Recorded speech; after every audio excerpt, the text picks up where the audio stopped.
Yeah, thank you. Alright, so good afternoon everyone. Today we will prove these results. Monotonicity of the B function or invariant. Well, now it varies because you change the graph. So, anyways, so let's discuss these results and prove them today, right? So, the first one says that deletion of a removable edge can only increase the number of bricks or keep it at the same, cannot decrease. On the other hand, removable doubletons are actually very well behaved, always goes down by 1, right? But removable edges are not as well behaved. Strange. The proofs are actually not too difficult. I mean, the proof of this one is actually rather straightforward. So let's just finish this. And then let's try to apply the same approach to this and see why and where we get stuck and then how to get unstuck. Yeah. So hopefully you all have tried this. It's really not that difficult. So let's just start and then we'll see how to finish it.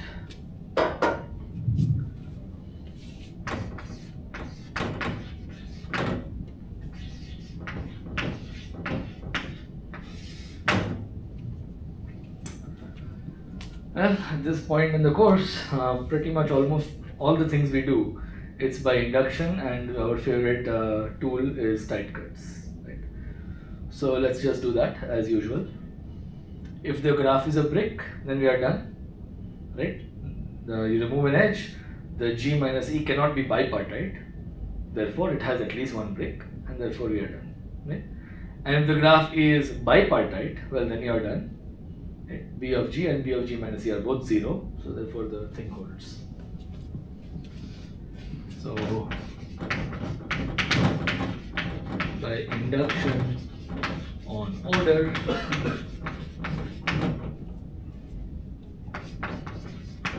if G is a brick, then B of G minus E is at least 1, since G is non-bipartite. Since G and G minus E, well, since G minus E is non-bipartite, deleting one edge cannot make it bipartite. And because it is a brick, B of G is equal to 1. So therefore it holds. And if G is bipartite, then B of G is equal to 0, which is also the same as B of G minus E, and we are done. Both cases.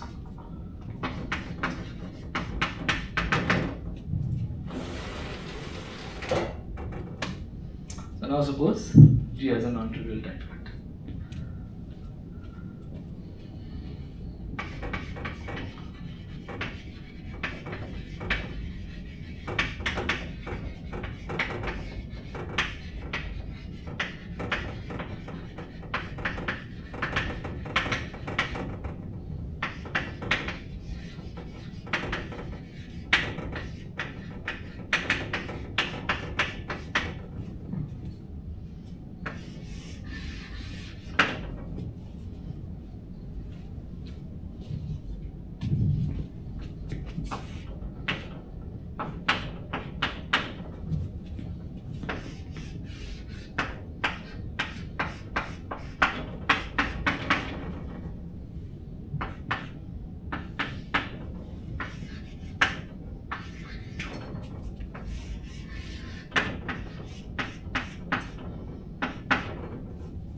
Okay, so that's the situation. We have a non-trivial tight cut. Let's consider the two contractions G1 and G2, right? And see how we can finish the proof by induction.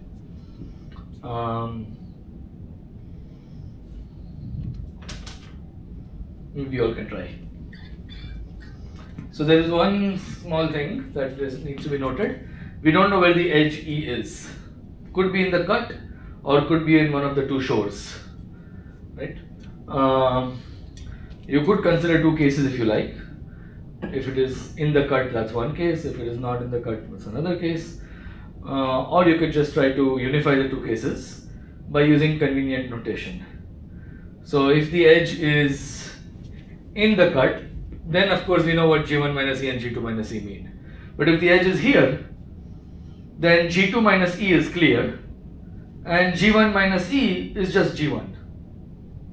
Yeah, so we adopt the standard set theoretic notation. If the element is not in the set, then deleting it gives you the same set. So you can think of G1 minus E and G2 minus E in this way and see if you can finish the proof yourself. Okay, proceed.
So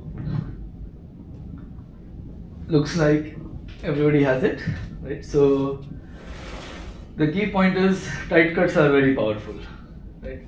So this fellow is also a tight cut in G minus E. Well, technically speaking, C minus E.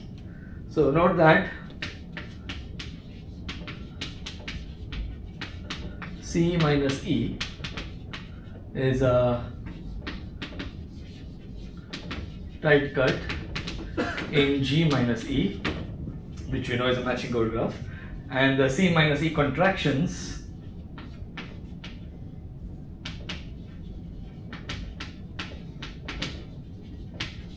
of G minus E are precisely G1 minus E and G2 minus E as per this convention.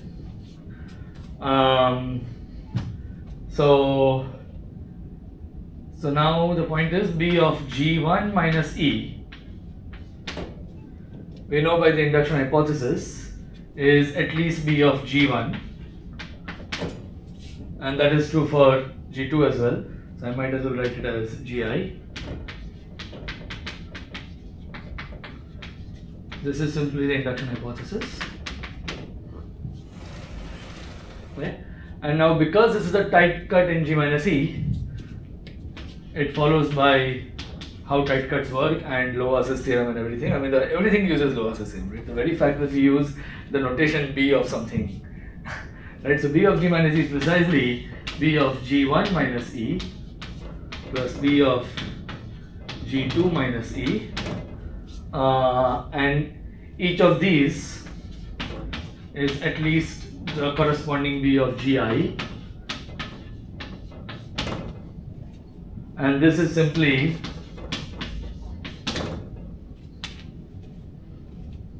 yeah.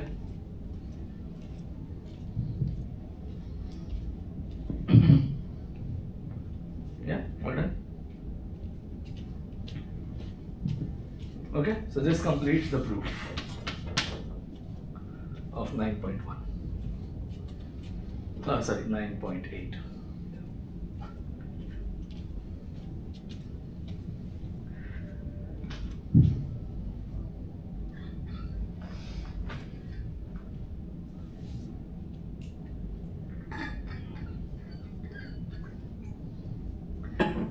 Yeah, I mean, somehow the fact that by deleting one edge we cannot go from non-bipartite matching code to bipartite matching code is crucial. That's the basis of everything. Very straightforward observation, but very important. Right? Everything else is just an easy play on non-trivial tight cuts. Yeah. Okay, good. So we are done with this. Now let us try to prove this fellow. Oh, by the way, let's complete this. So I did not complete this statement. I deliberately kept only about B. Can you all now try what happens with this?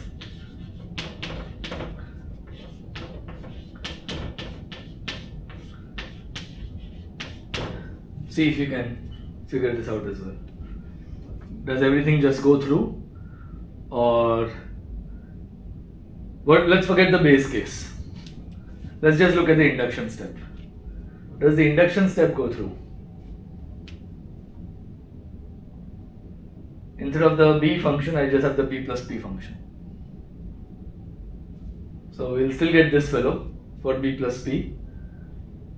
And number of bricks in G minus E, number of bricks, counting Peterson bricks twice in G minus E, is the same as the number of bricks in G1 minus E, counting Peterson bricks twice, plus number of bricks in G2 minus E, counting Peterson bricks twice. Does that check out? Yeah.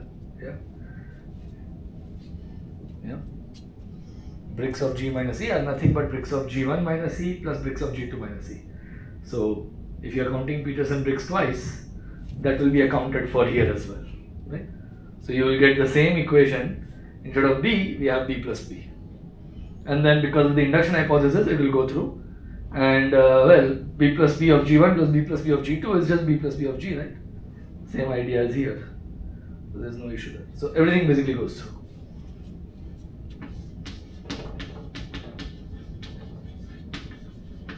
The induction step. Everything goes through for B plus P as well. Yeah? So let's go to the induction base case. Well, bipartite case is clear. There are no bricks, there are no Peterson bricks, you're counting 0 in both sides. You're fine. Yeah. So now we just need to consider bricks. If G is a brick, well, B plus P depends on whether it is the Peterson brick or not the Peterson brick. When here by Peterson brick I mean Peterson graph up to multiple edges. Yeah. So if it is not the Peterson brick, then B plus P is just 1. Yeah. And if I delete an edge, we know that B is at least 1. Therefore, B plus P is at least 1. You're good. Yeah. If it is not the Peterson brick. If it is the Peterson brick, then B plus P is,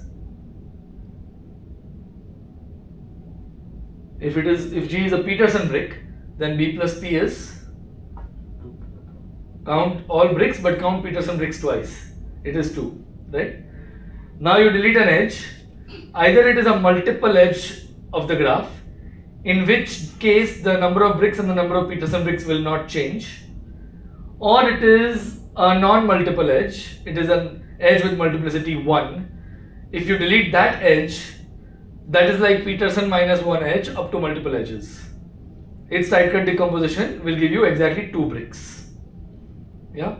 So therefore, if the graph is a Peterson brick and the edge is a multiplicity 1 edge, then B plus P is 2, but B of G minus E is also 2, and P of G minus E is actually 0. So 2 is equal to 2, or everything checks out. Yeah. Okay.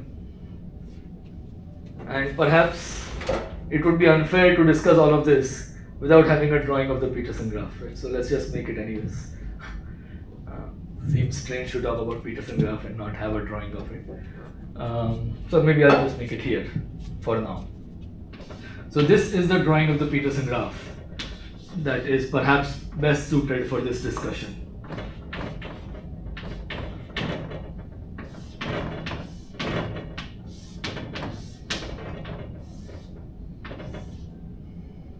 And you put a twist here. This is your G minus E.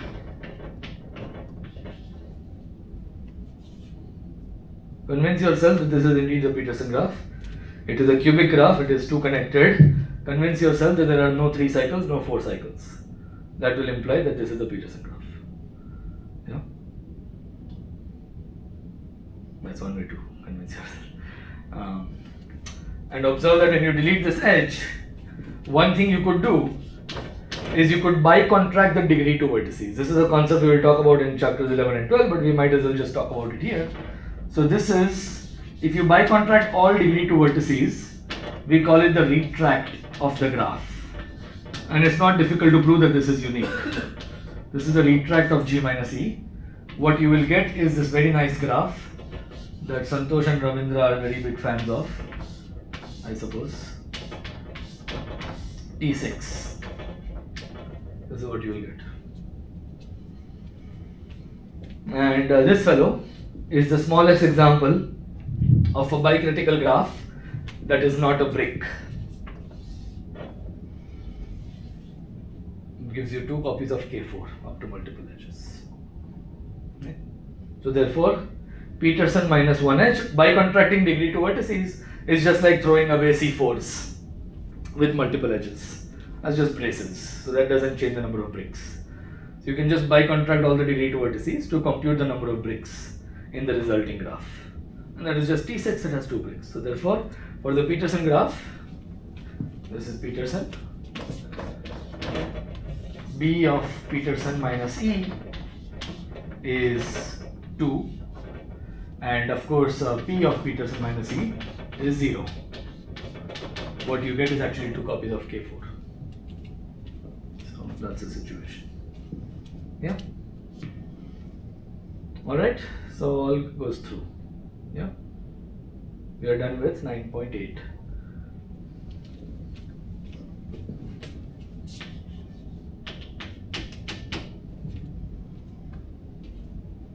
Questions, concerns?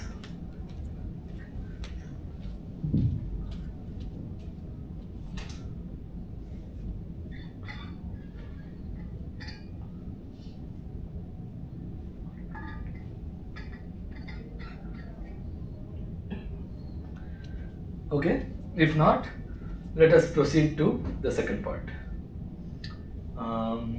This one.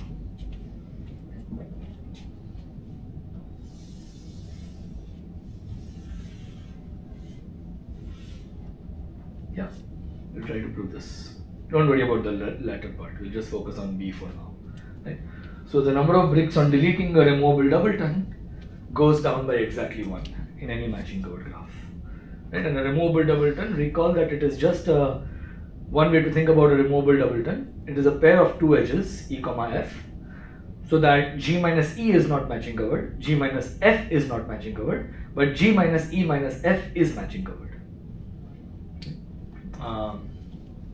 Another way to say it is the removable class of cardinality 2. That's exactly the same thing. Yeah. And we know that all removable classes are singletons or doubletons. So this is as general as it gets. This handles all removable classes because of that. Yeah. Okay, so let's see. Let's try to make minimal changes and see what happens.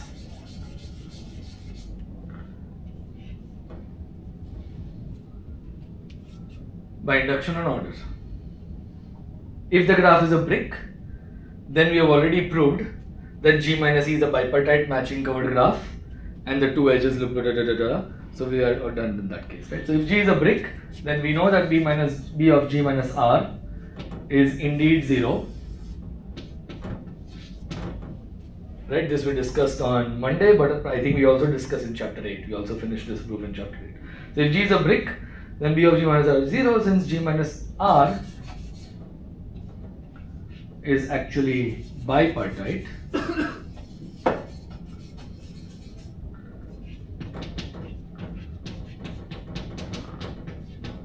And we are done. Yeah. What about this? If G is bipartite, what about that? Sorry? There is no removable doubleton. We proved that in a bipartite matching covered graph, all removable classes are singletons. Right? If you delete two mutually dependent edges, you will actually disconnect the graph. Right? Any two mutually dependent edges in a bipartite matching covered graph, they comprise an even two cut. So their deletion will disconnect the graph. So we are done in this case. So therefore, this is not even possible. Right? So that is why in the book, what they have done is they have actually written non-bipartite here, because it is implied by the existence of removable doubleton. So I will just erase this. Oh, okay. So the brick case is done. Bipartite is not possible. Therefore, we have a non-trivial triangle.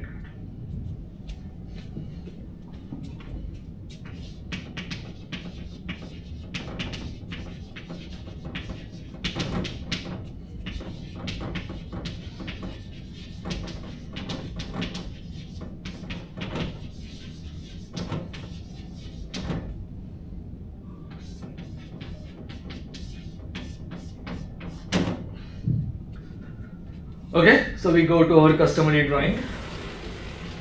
We have a non-trivial tight cut, and we have the two C-contractions, G1 and G2. And well, try to do the same thing, right? You can delete R from GI. If any edge of R is in GI, well, you delete it. If it is not in GI, then you don't do anything, right? So the same notation extends to GI minus R is either GI or it is GI minus R or it is GI minus E or GI minus F, depending on the situation, blah blah blah. I'm not going to write it down, you get the point.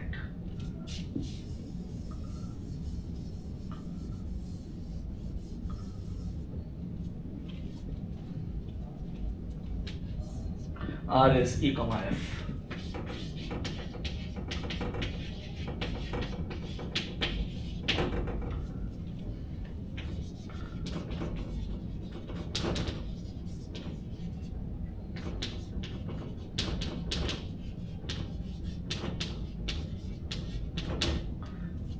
But actually this convention may not be too useful actually. This convention actually can be confusing.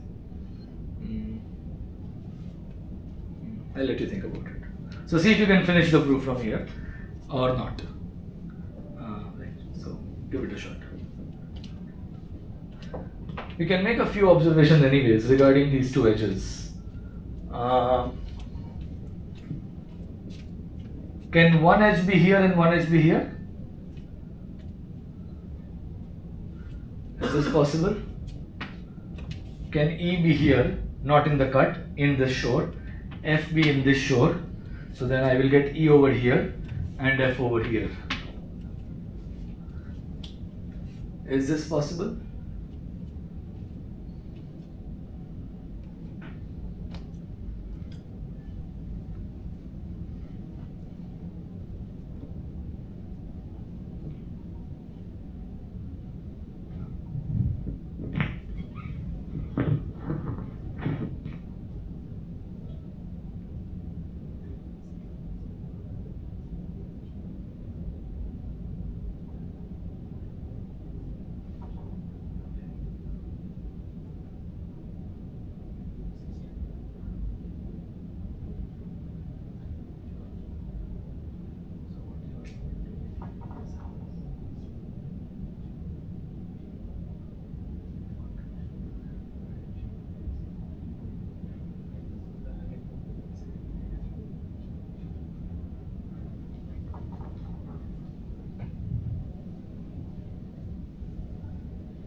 So there are multiple ways to arrive at a contradiction, and in fact it follows from something we have already discussed in chapter 8 actually.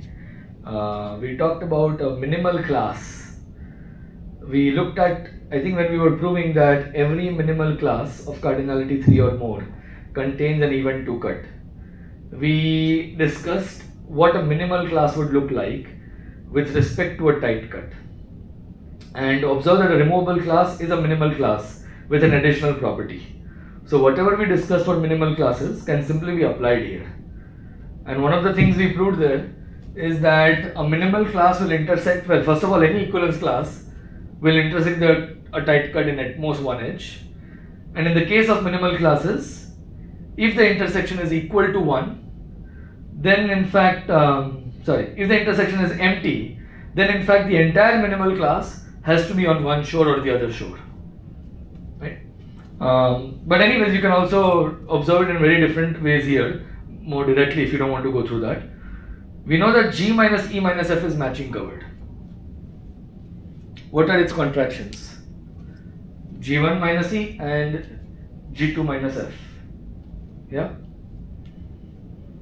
But now I can splice G2 with G1 minus E and have a matching covered graph. So therefore G minus E is also matching covered. That is the contradiction to the fact that, right? So there are various ways to complete it. But yeah, anyway, so the point is this is not possible. This situation is not possible, right? So the only possible situations are that E and F are both on one shore, or one of them is in the cut and the other one is in one of the two shores. Both can't be in the cut, as you already discussed. Right? So the only two possibilities really are these two. Right? So either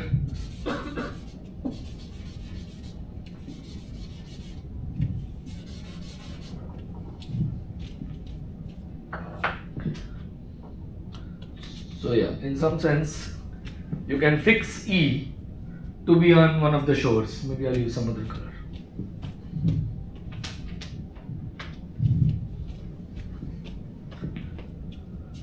I can fix E to be here.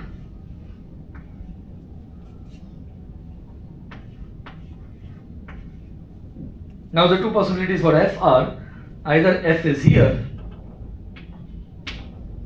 or F is here. These are the two possibilities. So I'll make both possibilities. Either F is like this or F is like this. Up to relabeling G1 and G2. Right? These are the two possibilities. So now you can try to see how you would finish the proof. So G1 minus R makes sense, whereas G2 minus R will either be G2 or it will be G2 minus F.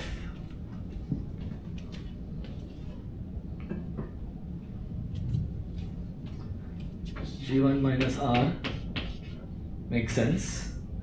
G2 minus R is either G2 itself if the edge F is here, or G2 minus F if the edge F looks like this, in which case F will look like this here. Okay, so maybe I'll just say this is case 1 and this is case 2.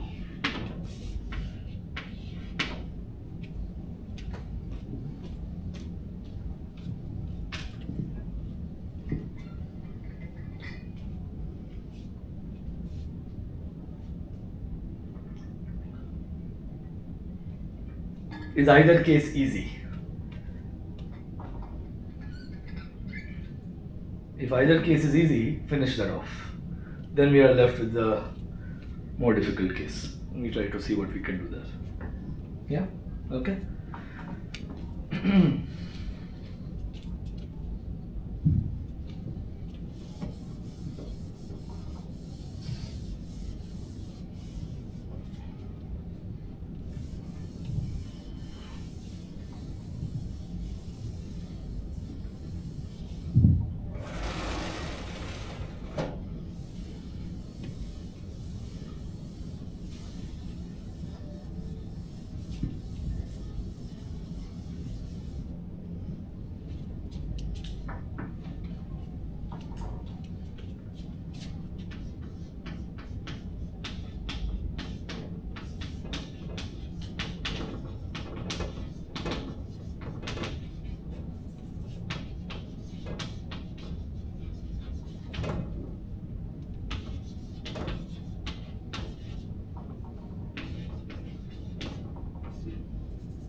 Okay, so hopefully you all have convinced yourself that case 2 is done.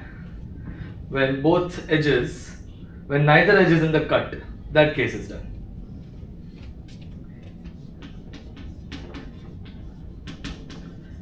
If neither E nor F lies in the cut C,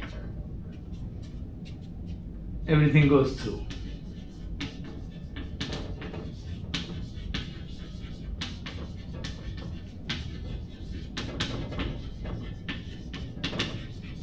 By induction.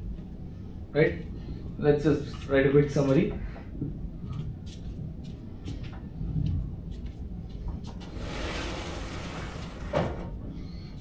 In this case, basically, since neither of them is in the cut, I can just say C is a tight cut of G minus R, and its C contractions are precisely G1 minus R and G2 as it is. I am adjusting notation so that both the edges are on this side, as I have shown here, right? And by induction hypothesis, B of G1 minus R is equal to B of G1 minus 1,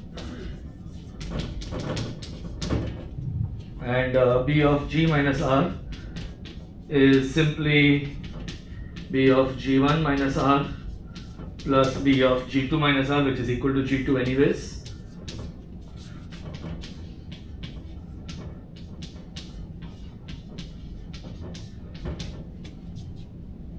And B of G1 plus B of G2 is of course just B of G. Done. Yeah, so this case goes through. In fact, we have observed something stronger. If there is any non-trivial tight cut that does not meet C, then we are done. If there is any non-trivial tight cut C that does not meet R, whose intersection with R is empty, then you just take that non-trivial tight cut and finish off the proof. Right? So we can actually make a stronger assumption now that every non-trivial tight cut meets the removable doubleton in one edge. Yeah. Otherwise, I'll just choose a tight cut of my convenience and finish the proof. Right? So that's good. So in fact, yeah.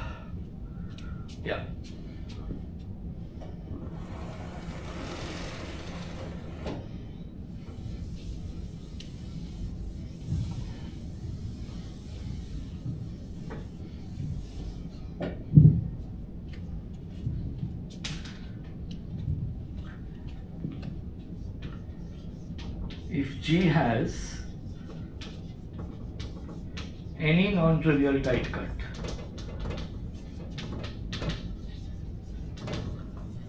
C such that C intersection R is empty, then we are done by induction.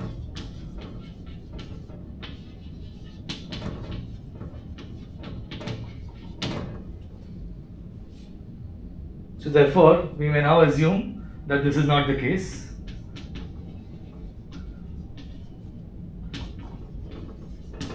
For every non-trivial tight cut,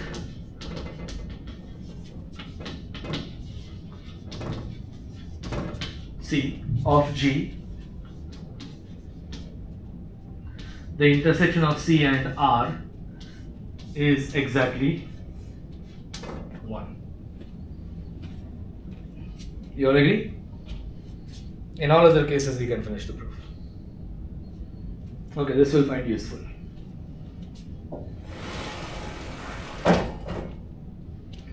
Okay, but anyways, now that we are done with this, let us erase a few things here and let us keep only the first case in this picture. This is, let's get rid of this.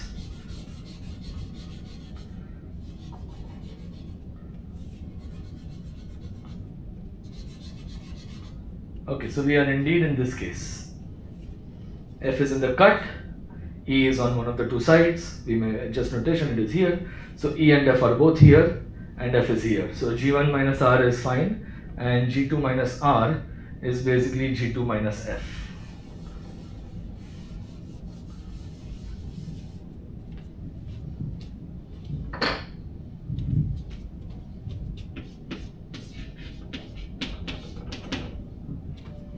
Yeah. Okay, so now let's see whether we can make any progress here or not.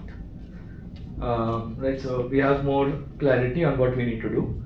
So this is the case we are in. We have this additional assumption which I don't know how to use in this figure yet.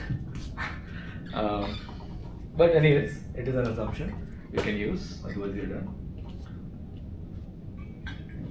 So does this case go through or are we getting stuck? And if you are getting stuck, try to write down what is the point that is getting you stuck, right? So if you are unable to finish the proof from here, then just try to write down what is the main difficulty, why are we unable to finish it, because then we will also appreciate the fix better.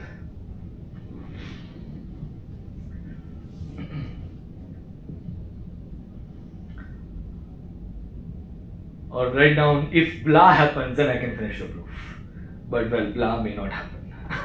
At least we don't know how to make blah happen.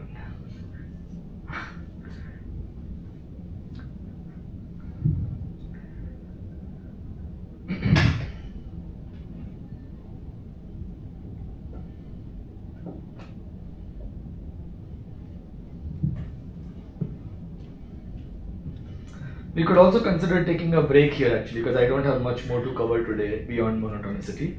So if you want, we can take a short break here and resume in 10 minutes. Yeah. Okay. Thank you.